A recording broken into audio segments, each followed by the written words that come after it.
Hello, Quadabble here, and I'm playing some Raid Shadow Legends today. I thought I'd give my 2 cents on this Roric Wyrmbane, and as you can see, I got both my accounts playing in the background, one through Bluetooth, Blue Stacks, not Bluetooth, Blue Stacks, and then run through the regular Polarium. And I thought I'd go over this one because both these accounts are going to go for it. I like to collect things on my main account, so I try to get. I'm asked 12 free champions, legendary champions a year, and you just never know. You don't want to let anything go.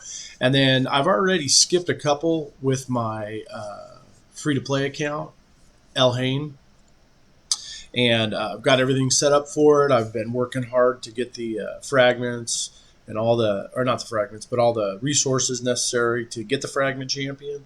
And of course, a fragment event is easier than a fusion event. So I just thought I'd go through this real quick. I'm doing some Doom Tower that just restarted today for me. So going into Roric Wyrmbane. The one thing I thought that was interesting on this one is a kind of a new thing, at least from my understanding, is even though it has a cooldown from 4 to 3, it's going to use this ability right here, block active skills. Will always use this instead of the default skill when counterattacking. So that's kind of new for this, and then it ignores 50% of the target's defense. So that right there, you can't block this active skill, and then also you can't. It's going to take over for the A1. Now the A1 wouldn't be bad. Each hit will fill his champion by 15% if the target is not under a stun debuff after the first hit. But it ignoring 50% of the target's defense, that's just going to make him a big hitter. And then also, it's not all, but it's, obviously if you're fighting PvP, it's going to be 3 out of 4 champions where you can get a 75% turn, 80% chance of decreasing the target's turn meter by 75%. If this skill fully depletes the target's turn meter, will also has an 80% book to 100% chance of placing a stun debuff on all other enemies. So this is also, to me, it'd be great in Spider. 75% turn meter reduction. It's fabulous. It's a 3-turn cooldown. Attacks one enemy, the reason I'm bringing this up is because these 80% are great for my El Hain account. This account, she's level 42, and I don't have any legendaries except for the freebie they gave you. Can't think of his name off the top of my head, but the one where you just had to log in for 8 days. He's the only other one. So an account that doesn't have any legendaries, this champion is going to be fabulous in the fact that it has an 80% chance without being booked. So if you don't have any books, you don't have the 10 to 15 books on average of legendary tomes, this champion is definitely worth getting for. It's going to change your PvP. It's going to help you greatly in Spider because you have that 80% chance of placing a stun debuff on all other enemies for 1 turn. So you'll be able to wipe out all the Spider's little attacks. And then you can reduce that the Spider's turn meter by 75%. Just fabulous. That skill right there on a 3-turn cooldown. You can take all the Spiderlings' turns.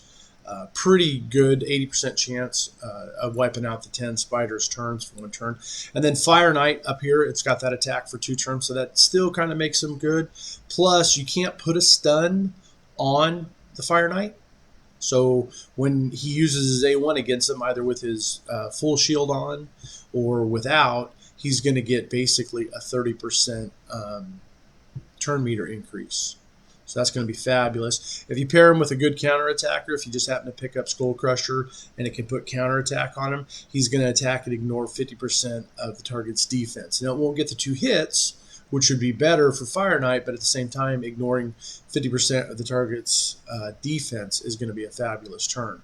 You won't even really want to use this one other than as a counterattack, because that ignoring 50% target's defense is going to be fabulous. In Dragon, this would be the preferred skill with a counterattack champion. And then, of course, it's immune to stun. So that's going to help you in Clan Boss if you made him a slow boy champion. He's immune to stun. So in an early game, if he's taken the primary stun hit from the Clan Boss, then that's going to help you right there also. So if you're still fighting easy, normal, or hard, you can try to get him to take the stun hit, and he won't get stunned. And then it deals 15% more damage against bosses and receives 15% less damage from them. So again, this right here, immune to stun debuffs, this just screams Clan Boss early game. Maybe not late game. You might not want to use him. He doesn't have anything in here that screams, Nightmare or Ultra Nightmare, but I'm pretty sure he could be put in a good early game. Maybe get you to Nightmare. I'm not sure. But, of course, if he's doing the turn meter increase, you can't use him for like a budget unkillable with Maneater. You couldn't use it with that side. So he's probably going to be a great champion all the way up to Nightmare Clan Boss, but definitely good for early game if you can get him to be the stun target. With that being said, both my accounts are going to go for it. So over here, I've got, I'm working on my Doom Tower over here, just going to town on that. So definitely going to get this champion for collection purposes, and you never know, they might do something extra special with it. But at the same time, on my free-to-play account, the one under level 50, I think she's 44 or 42, I've been saving up my shards. I've been saving up everything. I haven't opened up anything. So I'll have a really exciting video during that event.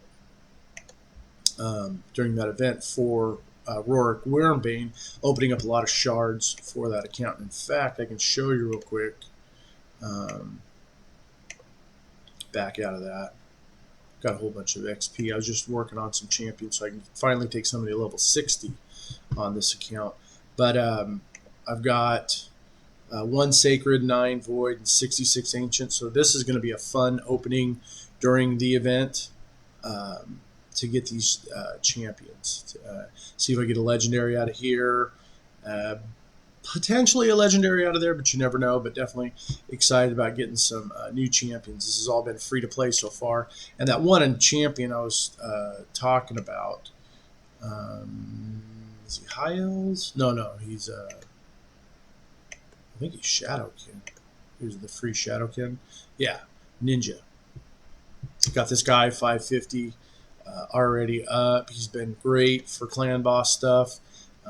Just great everywhere. So finally beat stage 1 of Doom Tower. Kind of put this account on hold because I was just waiting for the next legendary Fuse Fragment event, and that's this Roric Wyrmbane. So with that being said, definitely going to go for this champion on my free-to-play account. I think it's going to make a big difference in PvP. And I just really see Spider being a really good place where he could shine.